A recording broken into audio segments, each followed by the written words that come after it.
우리 친구들 만나서 반가워요. 오늘도 나미샘이랑 토닥토닥 동화 속으로 들어가 볼까요? 고고! 세계 명작 동화 이솝 이야기 중에 첫 번째 이야기 시골쥐와 서울쥐. 어느 날 시골에 사는 쥐가 서울에 사는 쥐를 자기 집으로 초대했어요. 시골쥐는 서울쥐를 위해 정성껏 밀과 콩, 고구마와 감자로 음식을 가득 차렸지요. 그런데 시골쥐의 집을 찾아온 서울쥐는 그 음식들을 통 먹지 않았답니다. 난 이런 건 먹지 않아. 서울에서는 맛있는 치즈랑 케이크, 쇠고기 같은 것들을 먹지. 시골쥐는 그런 서울쥐가 무척 부러웠어요. 넌 서울에 살아서 참 좋겠다. 그러자 서울쥐가 말했어요. 그럼 나하고 같이 맛있는 음식을 먹으러 서울로 가자.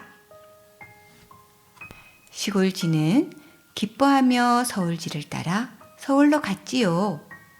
역시 듣던 대로 서울쥐의 집에는 크다란 식탁 위에 군침이 도는 맛있는 음식들이 차려져 있었어요.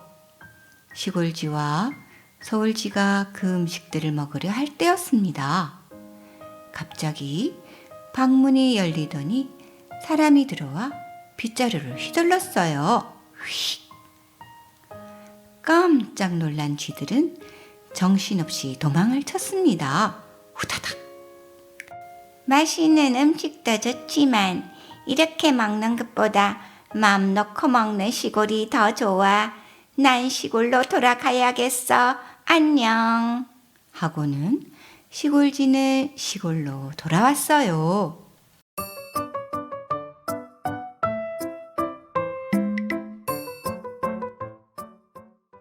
금도끼와 은도끼. 어느 호숫가에서 나무꾼이 도끼로 나무를 베고 있었어요. 그런데 그만 도끼가 손에서 미끄러져 호수에 빠졌어요.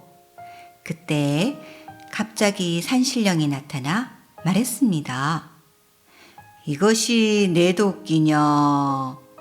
산신령은 금도끼와 은도끼를 보여주며 물었어요. 제 도끼는 그렇게 좋은 게 아니고 낡은 새도끼입니다. 산신령은 나무꾼이 정직하다며 새도끼를 찾아주었어요. 그러고는 나무꾼에게 금도끼와 은도끼도 주었답니다.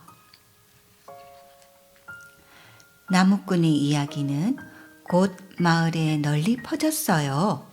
그러자 욕심 많은 한 사내가 호수에 가서 일부러 새도끼를 물속에 빠뜨렸어요. 이번에도 산신령이 나타나서 그 사내에게 물었습니다. 내 도끼가 어느 것이냐?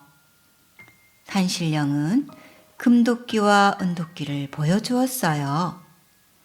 산신령님, 제 도끼는 저 금도끼입니다. 사내는 산신령에게 거짓말을 하였지요. 이것이 내 것이라고? 거짓말쟁이 같으니라고.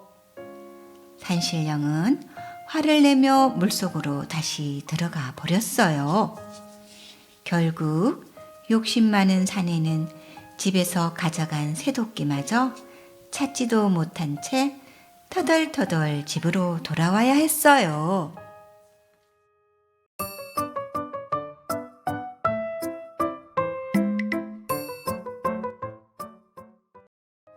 토끼와 거북. 가부가 우리 달리기 경주할래? 토끼가 낮잠을 자려던 거북에게 다가와 말했어요. 싫어.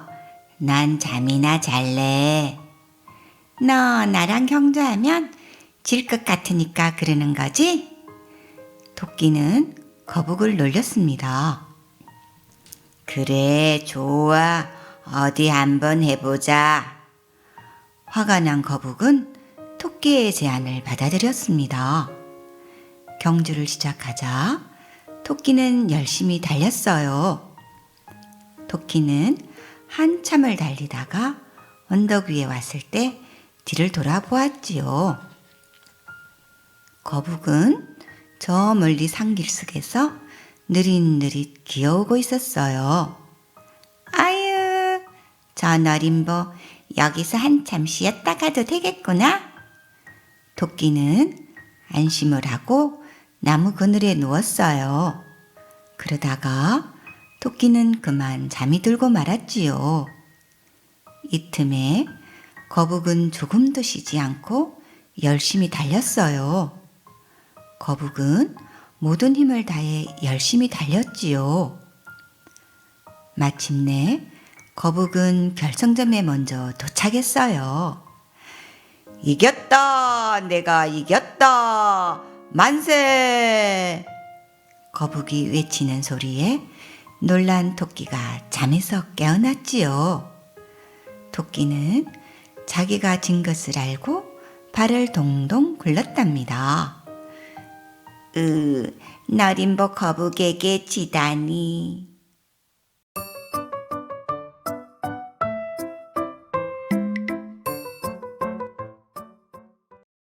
나그네와 곰.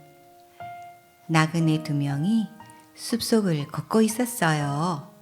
둘은 친구 사이였지요. 그런데 느닷없이 큰 곰이 나타나 그들을 쫓아왔어요. 그러자 그중 한 명이 혼잣만 얼른 나무 위로 올라가 버렸어요.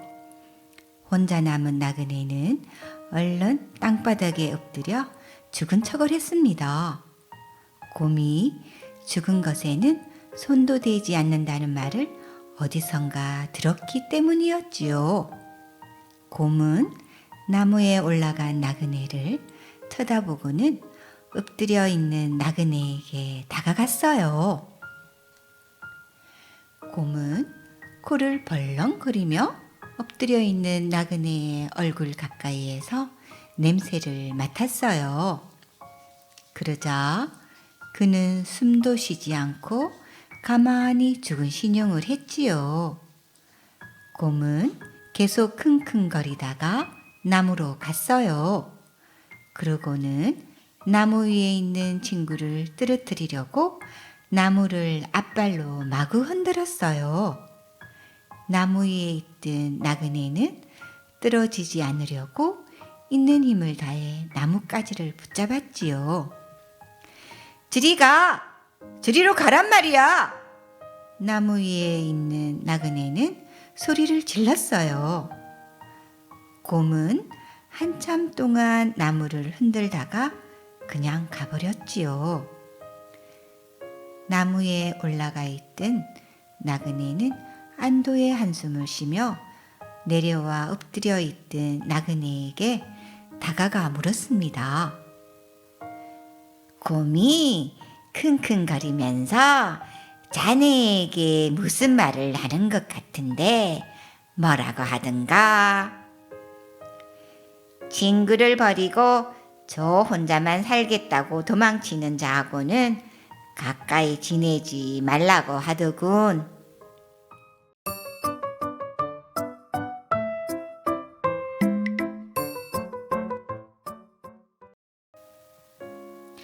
바람과 해. 어느 날 바람과 해가 서로 자신이 잘났다고 힘자랑을 하고 있었어요. 너보다 내가 힘이 더 세. 바람이 말했습니다. 아니야, 내가 더 세.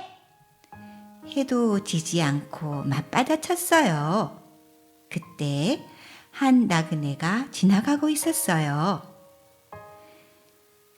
그럼 저 나그네의 옷을 벗기면 이기는 것으로 하자. 해와 바람은 내기를 걸었어요. 좋았어. 그거야 누워서 떡 먹기지. 먼저 바람이 나그네에게 센 바람을 퍼부었지요. 그러자 나그네는 바람을 막으려고 옷을 꼭 여몄어요. 좋아, 다시 해보자. 바람은 더욱 세차게 불었어요. 아이고 추워라. 나그네는 추워서 더욱더 옷을 감쌌습니다. 아유, 이젠 지쳤다. 결국 바람은 지쳐서 두 손을 들고 말았어요. 이번에는 해의 차례였지요. 해가 따뜻한 햇볕을 내리쬐자 나그네는 더워서 옷옷을 벗었어요. 해는 더욱더 뜨겁게 햇볕을 내리쬐었지요. 그러자 나그네는 더워서 어쩔 줄을 몰라 했어요. 아유, 더워서 도저히 못 참겠다. 마침내 나그네는 옷을 전부 벗어버리고는 근처 냇가로 뛰어들었답니다.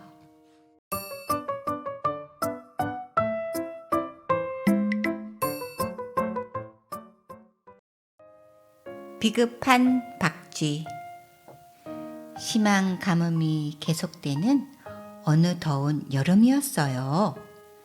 가뭄 때문에 동물 마을에서는 먹이가 점점 귀해져서 서로 먹이를 빼앗으려다가 전쟁이 벌어졌어요. 결국 땅 위에 사는 짐승과 하늘의 새들이 편을 갈라 온 힘을 다해 싸우게 되었지요. 그런데 박쥐는 구경만 하였어요. 어느 쪽이 이길까? 땅의 짐승들이 크게 이겼을 때였어요.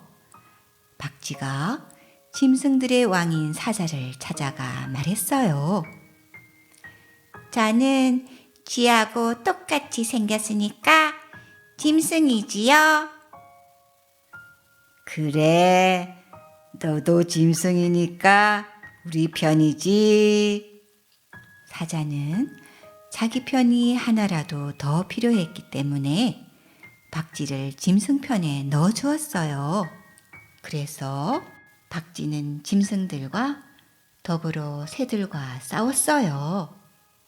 그러나 이번에는 새들이 크게 이겼지요. 새들이 승리에 취해 쉬고 있을 때였어요. 박쥐가 새들의 왕인 독수리가 있는 곳으로 와서 시치미를 떼고 말했습니다. 이번 싸움에 이긴 것을 축하드립니다. 날개가 있는 저를 설마 새가 아니라고 하시진 않겠지요? 그러고는 박쥐가 날개를 벌려겼어요. 독수리는 박쥐를 찬찬히 훑어보았지요. 날개를 움직이는 박쥐를 보니 분명 새가 맞았어요. 물론이지. 넌 우리 새 편이다. 독수리는 박쥐를 자기 편으로 넣어주었습니다. 그 뒤에도 짐승들과 새들은 서로 이기고 지는 싸움을 되풀이했지요. 그때마다 박쥐는 이긴 편에 끼려고 이 편 저 편을 왔다 갔다 하였어요.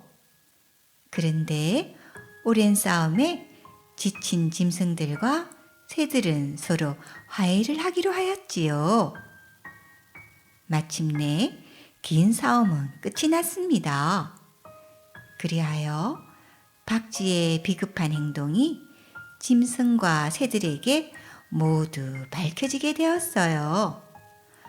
몹시 화가 난 짐승들과 새들은 박쥐를 아주 멀리 쫓아버렸지요. 그 뒤로 박쥐는 낮에는 굴 속 깊이 숨어 있다가 밤이 되면 날아다니게 되었답니다.